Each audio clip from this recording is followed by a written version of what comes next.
thegearnetwork.com. The following is a presentation of the Gear Radio Network.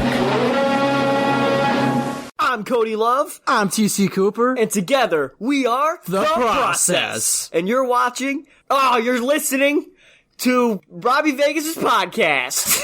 And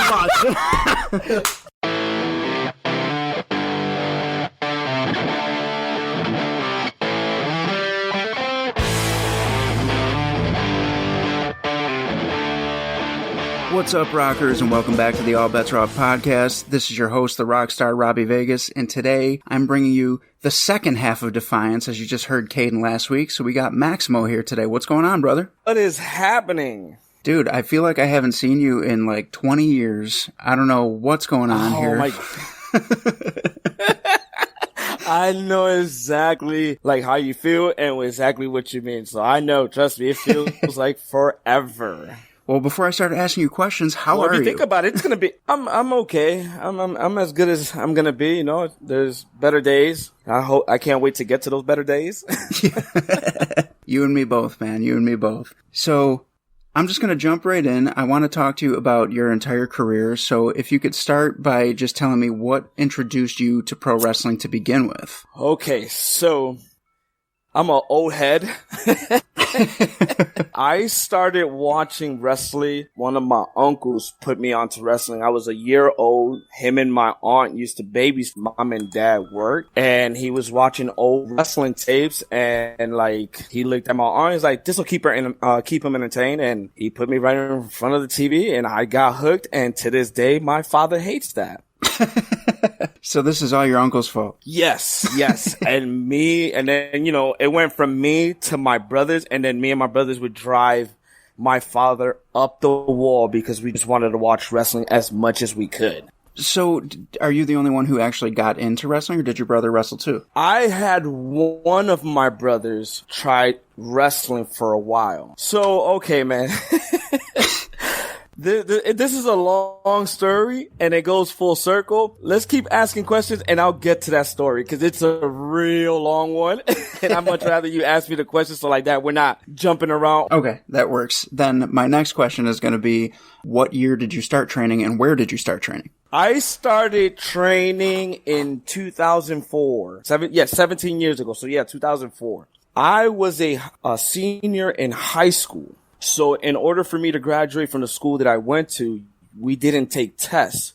You actually had to go out to the community and do a project somewhere out in the community. Like if you wanted to be like, let's say for you wanted to learn how to play guitar. Mm-hmm. You will find two people who are considered teachers, and they're going to teach you how to play the guitar and everything. And they will come to your final meeting and they'll tell the teacher like, hey, this is where we started.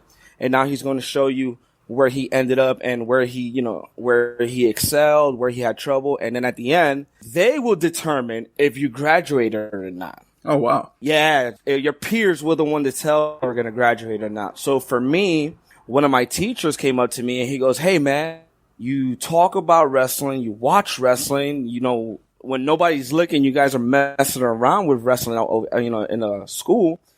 Why don't you find a school? Now, Robbie, I'm going to be honest with you. Before 2004, I did not know that indie wrestling existed. Okay.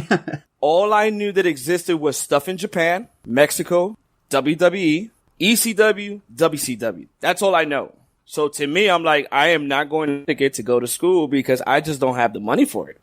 So when the teacher told me that, a good friend of mine named Gil, he told me that. So that day, this all was like, it was meant to be. I had that conversation with him on a Friday. Mm-hmm. I go driving with my best friend, sister, Samantha. We're driving. I see a poster that says wrestling. I made her pull over because I wanted to see what it was. Come to find out, it was a NWA Upstate 8 tag team tournament. The very first Upstate 8 tag team tournament. Wow. So I am looking at all the names. I'll be honest with you. None of the names stood out to me. Like Azrael, Jay Lethal, Chesney, Brodie Lee. You can name them. They were on that poster. I didn't know anybody until I seen the main event. And the main event that was promoted was now it's UPW. So UPW heavyweight champion HC Loke versus Danny Doring. Oh, wow. Okay. And I'm like, I know these guys. Loke was the ref for ECW. Like, I think that's the ref, if I'm right. And then Danny Doring was my favorite wrestler in ECW. Oh, awesome. Yeah, for me, it was like, if Danny Doring and Loke or NWA Upstate at the time, this is the place to be.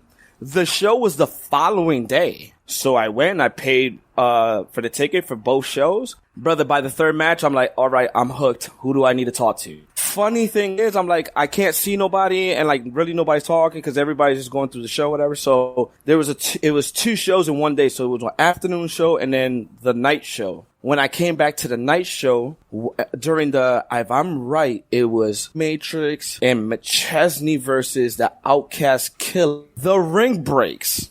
Oh, wow. So the ring breaks. Like, they had to stop the show, and they did everything they could. They did everything to make sure they fixed the ring so the show could keep going. But that was a long intermission. So I finally looked at one of the guys. I'm like, hey, can I talk to somebody about trying to get into this? And they go, hey, do you see that maniac over there losing his goddamn mind? I'm like, yeah, that's the boss. Go talk to him. I'm like, yeah, I don't want to talk to him. He's screaming and hollering like, If anybody knows, I'm talking about Hellcat. I am definitely talking about Hellcat. So me and my buddy, because we were both going to do the project on wrestling, me and my buddy went and I made my buddy talk to Hellcat. Oh, really? And, Hellcat's all screaming and hollering. Yeah, but, and I get it. He's a promoter. He's trying to get this ring fixed. But when he seen me and my friend, he like, hey, guys, how you doing? I'm like, oh, he has something to tell you. And my friend was like, oh, you asshole. All right. And we talked it out like, hey, we're interested, this and that. And he gave me the address, 100 Boxart Street, the old Kayfabe Dojo. Now they moved on to a new facility, and it's the Flower City Wrestling Academy. Showed up on a Tuesday. I told him, hey, listen, I'm 18 years old. I'm in high school. I'm a senior. Like, this is what I'm trying to do. I want to work a deal out with you. Like, you help me get out of high school. I help you get a new wrestler here, which is me. I'll make you a deal. I'll give you 2 years of my life. And if in 2 years I don't like it or anything, I'll walk away. But at least you have me for 2 years. Mm-hmm. We shook hands. I went back to school to get it approved and all of that. So I started training the guys before me. There was 19 guys before I got there. That was a class of 19. Oh, wow. That's a huge class. I got in the ring. It was a real big class. So the stuff that they learned within, I say like 3 to 6 months, I learned it all on day one. Oh, my God. I was in the ring for 4 hours and I learned everything because I just wanted to learn. I wanted to keep going because I want to be a wrestler. So let's make this happen. My very first bump. Yeah, we're breaking the fourth wall. Learning to fall on my back. Very, very first one. Everybody stood quiet. I thought I messed up because everybody stood quiet. And I'm like, did I do something wrong? And they're like, no, that was just a little too clean. Do it again. And again and again. And then next thing you know, I learned how to do the front, the flip, handstand, front bump, face bump. Learned it all. Like, all right, man. Hit the ropes and the headlocks and the beginning of the international spot. And then Hellcat put the brakes. He's like, I think we're good here. Like, he's a sponge. He's going to pick up quick. My very first professional match was 3 weeks later on December 18th, 2004. And my very first match was TNA superstar Abyss. You're kidding me. True story. That was your very first match 3 weeks later. My very first match, yes, 3 weeks later. Because the week after, I started Tuesday, November 16th. The following week, I was in Rochester. So, being a green guy, I went up to Hellcat. I have tickets for WWE. I don't want to cause any trouble, but I'm not going to be here Tuesday if that's okay. He goes, no, go. I want you, if you want to do this, go so you can see how guys do certain things. So go. All right. And then that Thursday was Thanksgiving, so there was no class. Mm-hmm. So I legit had 3 weeks of training when I wrestled Abyss. Oh my God. Well, when Abyss tossed me around, because there was really no wrestling. Right. Okay, that makes more sense. Yeah, so I'll never forget it. It was a Tuesday, a Thursday before the show. Whoever was originally going to work Abyss decided to back out. Oh, wow. So I don't know the full logistics of what happened in that. All I know is, God rest his soul, Brodie Lee was in the ring, and Hellcat looked at Brodie, was like, hey, you know what business moves? Do them to the kids. And all of them were taking it. I was the newest one, so I kind of stood to the side because I'm like, they've been here before me. They know more than what I do, so I'll just stand to the side. And everybody ahead of me was doing it, and like, they were okay, but it was like, no, next one, no. So finally, he just looks over, hey, kid, get in the ring real quick. Do everything they just did. All right, cool. And for some reason, I was just nailing everything.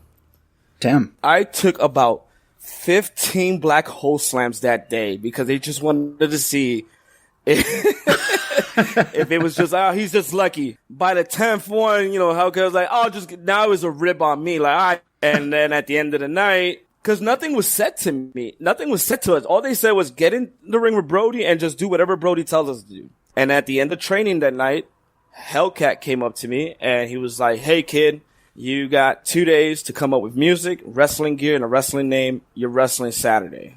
Like, you do know I only have 3 weeks of training.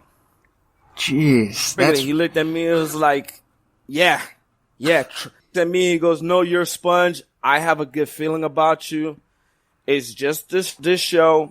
We'll go from there. Maybe on the next show you might not be on it until you're ready, but Saturday you're wrestling. So you take to it that immediately. Right there, that's Saturday.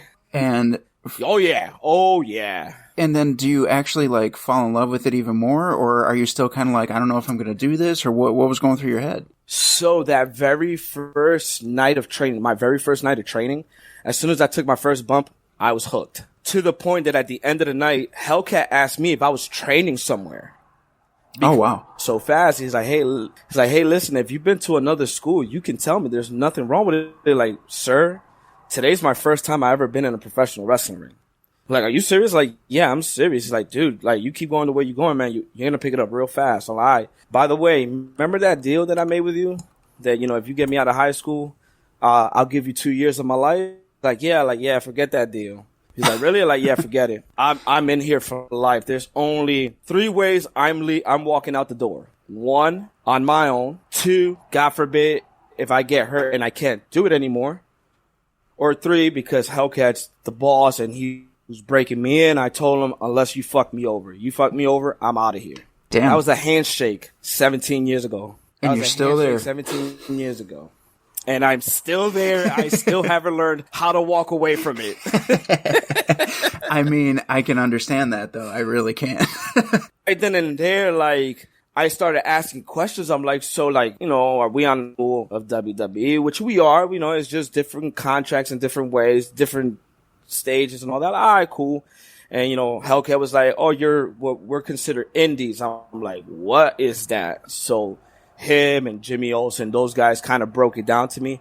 I went home and for like 2 years straight, every day I was just researching Ring of Honor and the PWGs and the ECWA. I just started picking up on everything because I wanted to know everything of everything. Well, that would come into play for you even more so as your career goes on, because just like Cayden, you are very well traveled. You go to a lot of places, you're booked in a lot of places. So knowing where you're going and where you're coming from had to have helped you a lot then, because you probably had people scouted when you got to these new places already. Am I right? Yes. Oh, yes.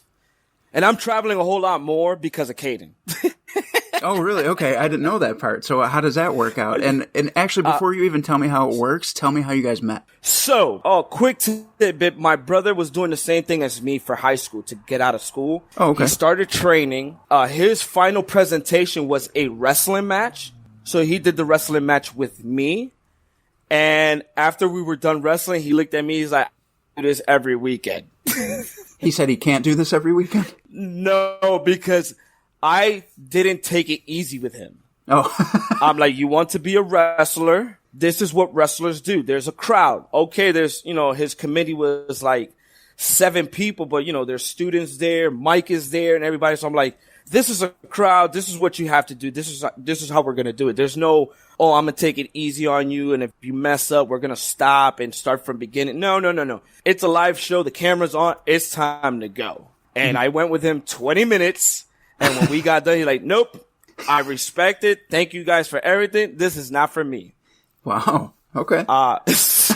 So here comes man, like what, 10, I'm doing this 17. So 10 years later, I go up to the wrestling school and there's this dude, red beard and everything. We got a new student here. Great. He looks about my age. So I wonder how long he's going to be sticking around. And all of a sudden, Cayden gets in the ring. And he starts hitting the ropes. He starts rolling around. He starts locking up and everything. Like, wait. Hey, who the fuck is this guy? And then, when he was done rolling around, we introduced ourselves and we started talking. I'm like, hey man, have you been doing this before? Yeah. I'm from New York City. Oh, really? Where? Oh, Brooklyn. Like, oh shit, I'm from the Bronx. And we just started talking and then come to find out we worked the same exact places, just at different times. Oh, okay. So wow. we always kept missing each other. And then he hit me with I don't know if he's ever hit you with it. I'm pretty sure he did. I travel, brother.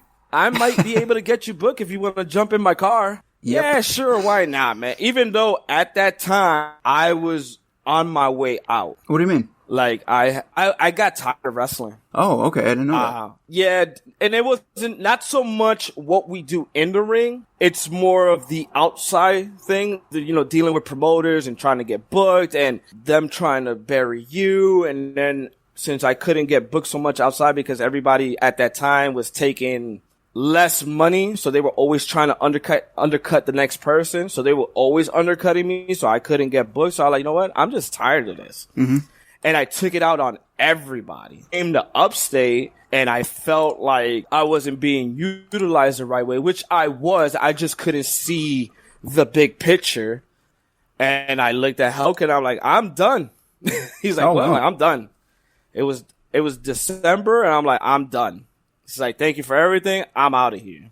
Next day, I call, hey, kid, give me 2 minutes. All right, 2 minutes. The rest was history. And then a few months later, I meet Cayden. Okay, and then you and Cayden become a team. Yeah, and that was a funny story because I wrestled him and his partner down in New York City, and our partner, Risk, almost killed me that night. Has Cayden ever told you that story? No, you have to tell us that. The DVD from hell? No, I never heard it. The original Defiance, which is Raymond Risk, Chris Cayden, me and Mark House as a team. Mm-hmm. So I get in the ring, as you know, we're all pros, but you know me that when I see a situation like that, I jump in it and I try to, work around it and make sure that we still have a good match. So we get in the ring and I'm doing stuff with I'm in the ring with Nick, and I just, for 2 seconds, I did the old, where's Mark, man? I really need you. Mm-hmm. I'm just working. And Nick decided to fireman carry on me without letting me know what he was doing, decided that he was going to proceed to give me a DVD to the corner. And he completely missed the corner and basically DVD'd me on the middle rope and broke my ribs. Oh my God. I'm picturing that right now and I'm just like cringing. The video is out there. Oh, geez. The video is out there. When I take that move, all you hear in camera is, pin me. He pins me. 1, 2, 3. Referee looks at me and goes, hey, are you okay? I couldn't even talk. I just shook my finger saying no. Oh my God. Man. That was my introduction to Nick. So then, Cayden, yeah. Then Cayden got booked in Maine, for, I think it was IWE. Mm-hmm. And he got me booked too, but it was supposed to be singles matches. And then one team canceled. So Cayden looked at me and he was like, hey, do you mind? He said he needs a team. He asked if me and you were team. I'm like, yeah, I'm fine with that as long as you're cool with it. He's like, yeah, like, you know what? You're a tag team guy. I'm a tag team guy. I'm pretty sure we can come up with a couple of things for the weekend so we can look like a team. And he goes, yeah, sure. Come up with our movesets in less than 5 minutes. Oh, wow. So you guys were clicking already? That's a shoot. Well, yes and no, because I still talk to him like sporadically when I seen him at the school. Mm-hmm. And then, like, the very first time we really, really hung out, 12-hour drive to Maine. That's a good way to get to know your partner. So, oh yeah, I get in the car. I swear to you, I get in the car and I looked at him like, yo, my man, it is Friday morning, 6:00 in the morning. Why in the fuck am I in a car? Do you have your phone? Yes, I do. Type this address into your GPS. All right, I type it in. Oh, it's a 12-hour drive with gas breaks and food breaks. Oh, we're looking at about 14. I'm like, my man, we got 14 hours to get to know each other. One or two things are going to happen at the end of this road trip. One, we're going to fight each other. Or we're going to be the bestest friends. Tell me about your life. That's awesome. And it was like, you know, when you first meet a lady, a beautiful lady, hey, what's your name? What do you like to do? That's the conversation me and Cayden were having. I'm just picturing that right now, and it's just a funny thing in my mind at the moment. But, and that's cool though, because you guys are one of the best teams out there, and I've probably worked you guys more than any team or individuals, even more than anybody ever. And there's always just an easy, relaxed flow, and everything just goes, and it feels like you guys have been a team forever. Well, thank you. And we clicked. There was definitely a chemistry between me and Cayden. Like, it was there. Mm-hmm. But I'll be honest, in my perspective, it was kind of hard for me in the beginning when we were tagging, because Cayden is that old school, hey, less is more. And I was still, if we stop doing something and I hear the crowd get quiet, boring, we have to do something because I don't want to lose them. Okay, yeah. So, and it didn't take that long, to be honest with you, but it took a bit. Like, I want to say within the first 4 months, it took 4 months for me to get in my head, like, hey, the game plan that Cayden has, the style that Cayden has, like, I think I should lean towards that because it's going to save my body, because I was killing myself on everything. Yeah, absolutely. And Cayden would always say, and to this day, Cayden would always say that he was the mouth and I was the fireworks. And like, when he said that the first time, I just kind of like, went with it like, yeah, I'm the fireworks. And then after we were done talking, they walk away. I turned to Cayden like, what the hell do you mean? You're the mouth and I'm the fireworks. He goes, Bubba, I am the loudest one. Like, oh no, yeah, for sure. That's hands down. Yeah, you got that. You are loud. You got that. He's like, and you're the fireworks. You do all the cool spots. You like to do the dives, and you come up with real cool ways and to get into our double team fireworks. I'm like, oh, bet. And everything from there, it just started clicking, and it was like now, I don't have to, like, I can just look at him and I already know what he wants to do, and we'll just go from there. Well, let me ask you this, because there's a story that Cayden told us last week on the podcast, but we're going to hear from your point of view now. Oh, man. So there's a promoter, I think he said in the Long Island area, if I remember correctly, who wouldn't put you guys on a flyer because he said you can't draw. So tell me that story and tell me how it ends. That is a shoot. So when everybody hears that you're from New York, they think that we're just like 10, 15 minutes away from wherever the venue is. I'm like, dude, it is New York State. Like, we're 2 hours away from Canada. Like, we're not close to you guys. Right. Because they always wanted us to try to help sell tickets. So me and Cayden, told profusely so many times, like, look, we don't live in the area, but you know what will help? If you put us on the flyer, we can send it to our family member, because Cayden has family in Brooklyn, and I have a lot of family in the Bronx and Manhattan, so they can get to the venue anywhere quick. Mm-hmm. And the family always want to see me wrestle when I'm in New York City. So I'm like, yeah, you put us on the poster, we can share it, and I can send it to the family. Dude, we'll get people to come to the show. And my man legit looked at me. Even if I put you guys on the poster, you guys can't draw shit. Jeez. Oh, really? Okay. And that lit like, me and Cayden were already hungry and we're working every weekend. Now it's more of, we're going out there and we're going to make sure that nobody can follow us. And I fully believe that you did that. Oh, yeah. Well, certain places we did, because, you're only as good as your dancing partner. Mm-hmm. And there was times where we had real good partners and we nailed it. And then there was times where me and Cayden look at each other like, why did we even take this booking? Yeah, right. And then there were times when you faced me and my partner and you were like, we got, Robbie who's Sean and then this other fucking guy who's Marty and we're just going to have to only work with Robbie.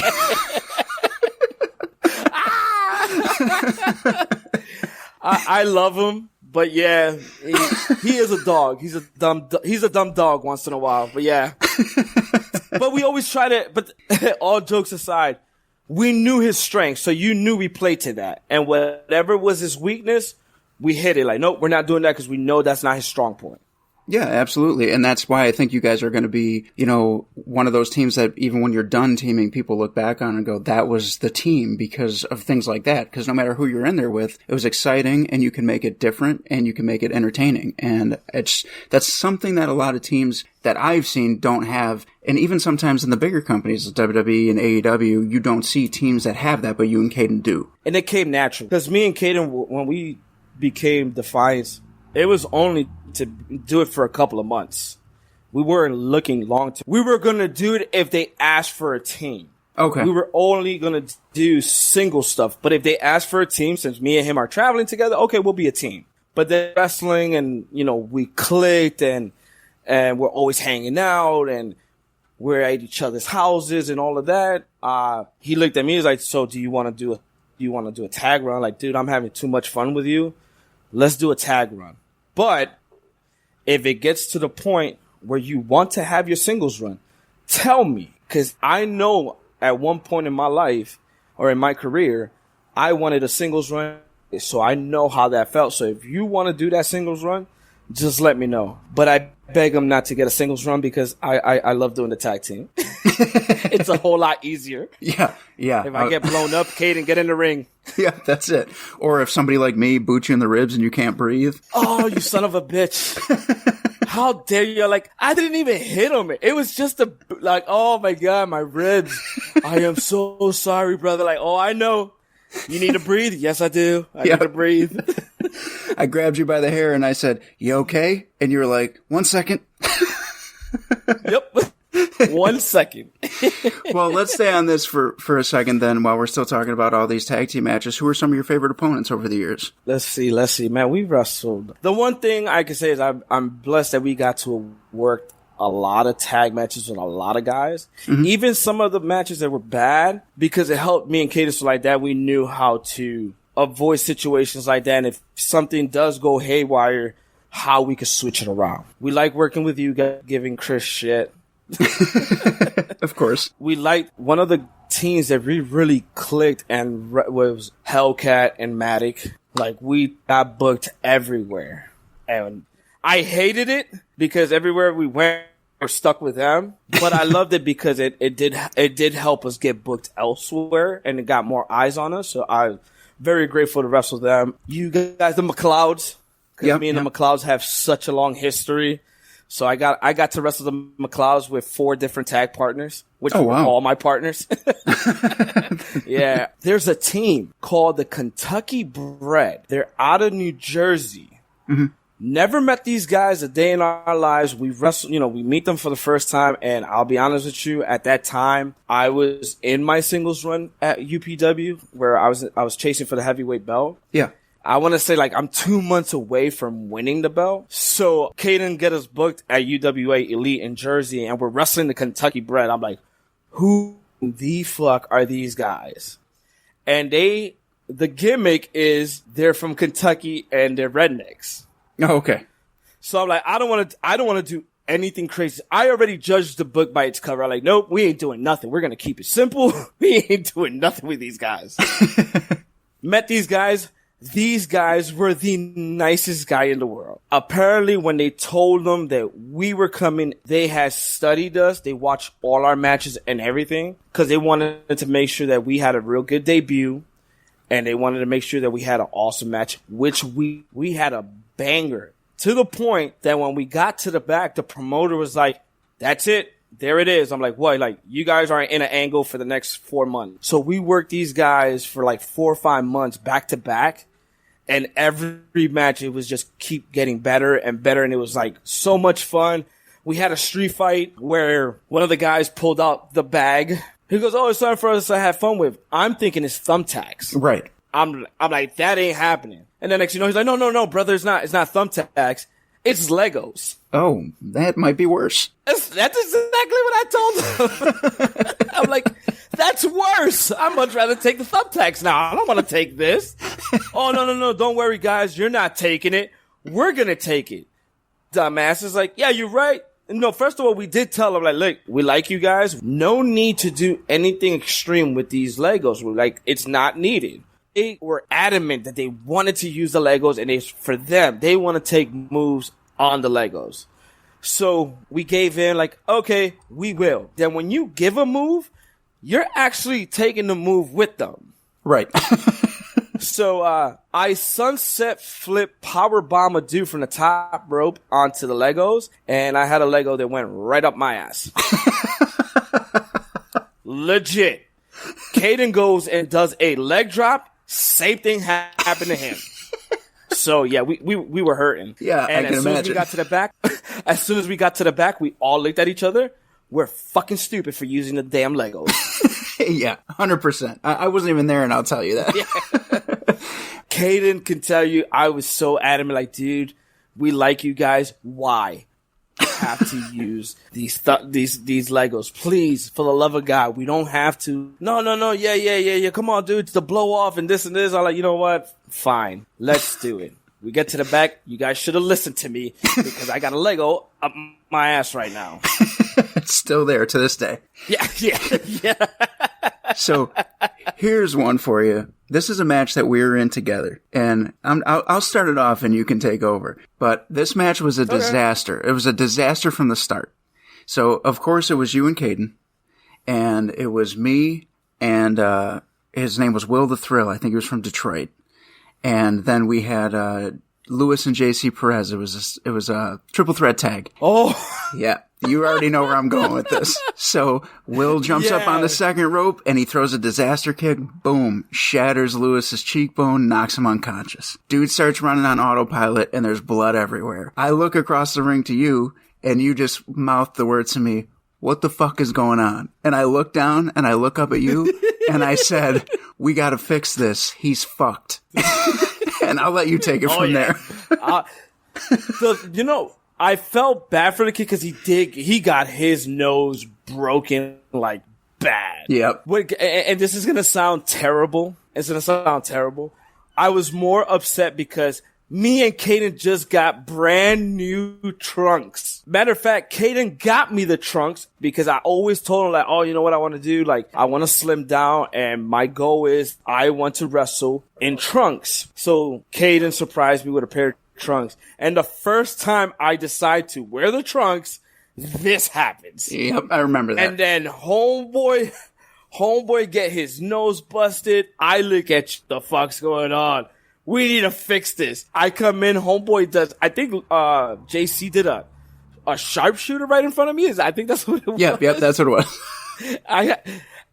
I had to break it up and he still went back to it. I'm like, what are you doing? Like, no, we need to keep going. Like, and you're just looking at me like, basically you just threw your hands up like, what are we going to do? And Cayden's just looking at me like, we need to end this shit now. Like, I am trying. Robbie is on the same page as us.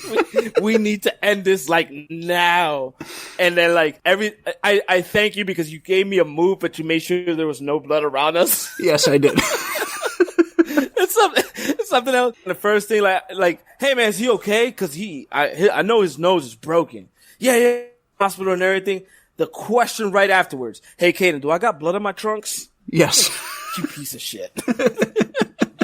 Hey Robbie, do I got blood? No blood? All right, we good. What the fuck, man? Yeah.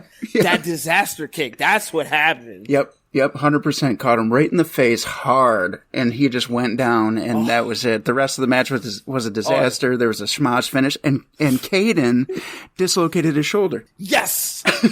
He did. It was a disaster. That's not news. That's just normal. Yeah, that's true. Well, to me it is. Hey, is your shoulder out? Of course your shoulder's out. Pop it back in. Right. All right. So we keep talking about Cayden and all these matches and stuff. So he's the head trainer now on certain nights at the Flower City Wrestling Academy. Is that something that you find yourself wanting to do as your career continues also? Because you do take a lot of people under your wing and offer them advice. So is that training something that you're curving towards? To be honest with you, no. Really? Okay. It's all about the reputation and where you come from. But if you have a school and it's reputable, and you know what you're doing, I have so much respect for them because I don't have patience. Fair. I can't sit there, hey, take a bump.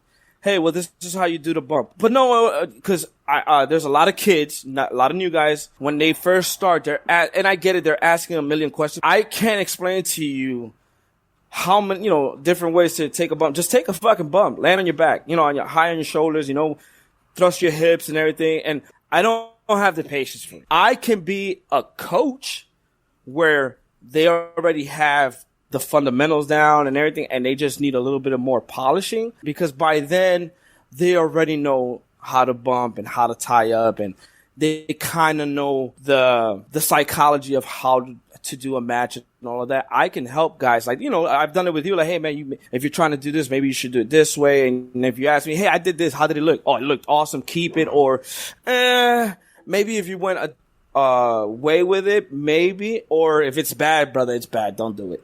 Right, yeah. And that's needed, though.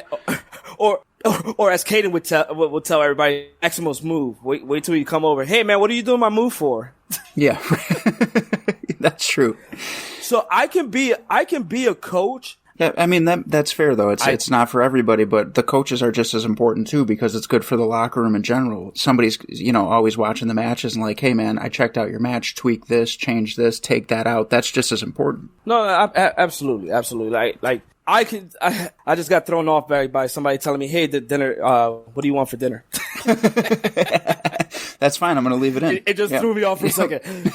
Please do. I'm leaving it in. You don't fucking pay attention. That's your fault.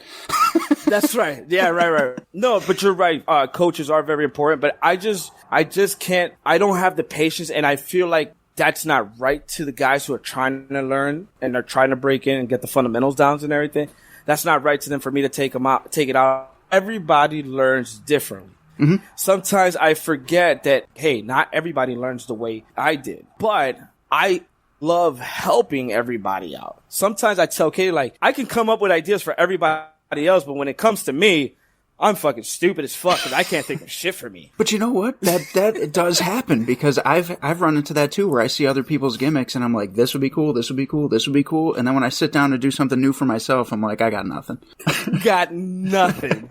But I feel like that's good because you're not being selfish, like why am I going to try something like, oh, I want to do this. Like, for an example, I want to be a rock star. I am not a fucking rock star at all.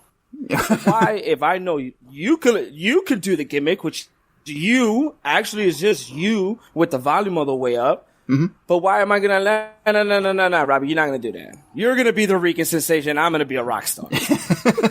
I mean, if you want to try that sometime. It's not going to work for me. Yeah, right. But it's not going to work for me. But I know the rock stars thing is going to work for you. So of course, like, hey man, take and run with this. I can see you doing this. So sometimes I feel like that's a good thing, but also, once in a while it is a bad thing because then you have a nice, a big match. You're like, hey, do you want to do something new? Yeah, I can't think of nothing. Yeah, right.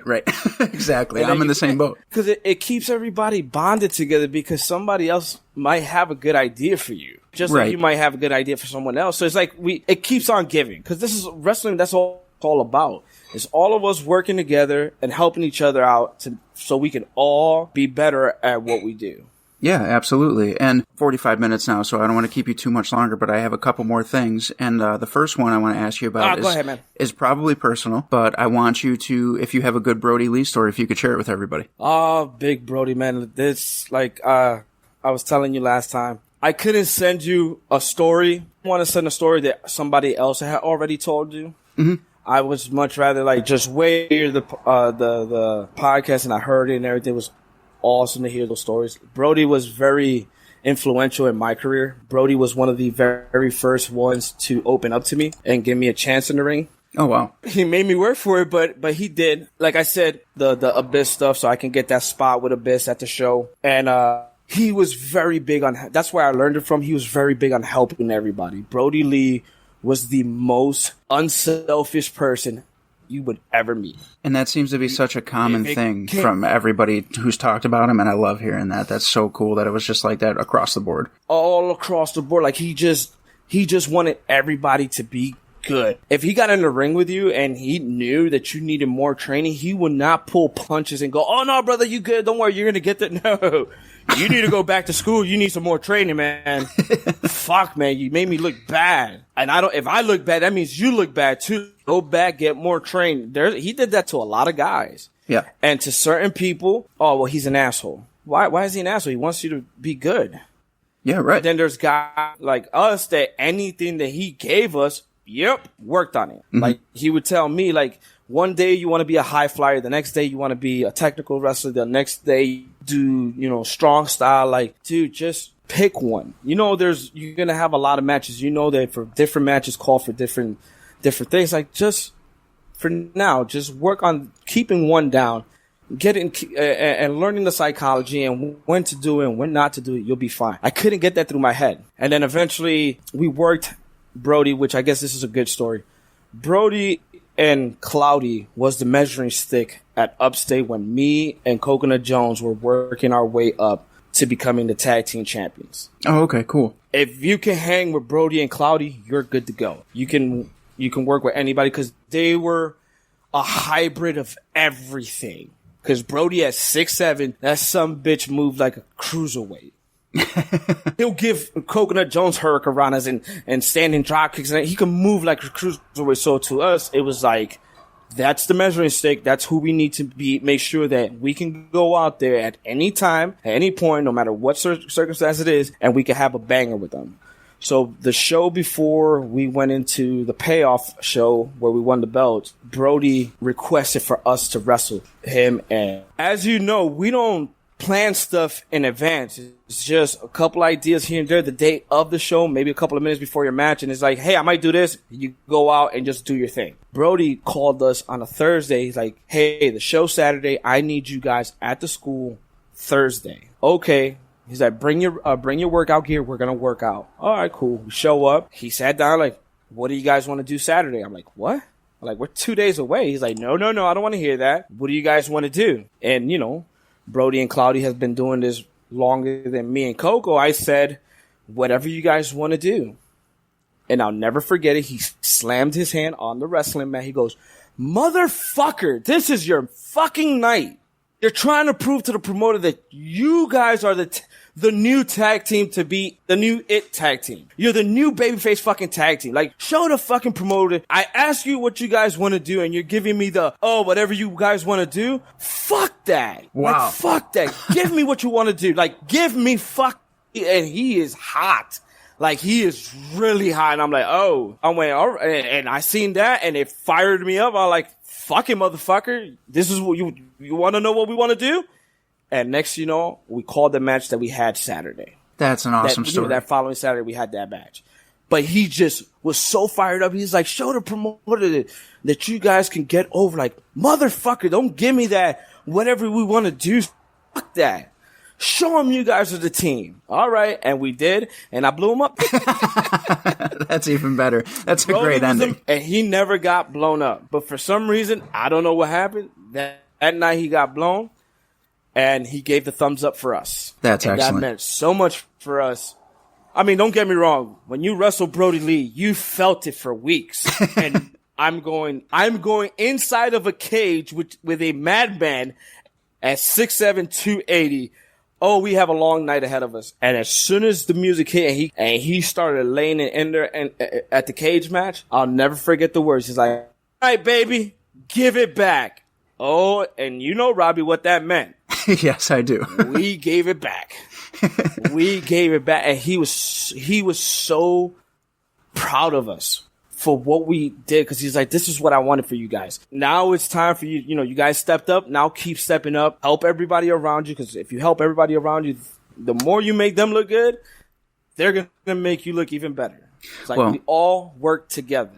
That is the perfect story to end this podcast on. So before I let you go, first I want to thank you for being here, but second I want you to plug all your social media so anybody listening to this who doesn't follow you can start and just keep up with everything you're doing, man. I'm on Pornhub as Maximo Suave. No, I'm just playing. I fucking hate you. I'm just kidding. My OnlyFans, Maximo Suave 69. No. All seriousness, thank you for having me on the podcast. All my social media, honestly, all my social media is at Maximo Suave. I made sure nobody took my name on anything. Well, thank you, man. I appreciate it. And, we're definitely going to have you back on again, but this was a great start. So thanks for being here. No, man. Thank you so much for having me, man. I'll see you hopefully sometime this year. I hope so too, man. Have a good night. You too, my man. Talk to you later. All right, rockers, so that was Maximo Suave, obviously somebody I'm close with through the years, worked at UPW with, worked a lot of places with, worked all over New York, Vermont, Canada, whatever, and one of my favorite people to be in the ring with, one of my favorite people to share a locker room with. So those are some good stories. Hope you guys enjoyed it. Make sure you follow him on social media, and we will see you next week on the All Bets Are Off podcast.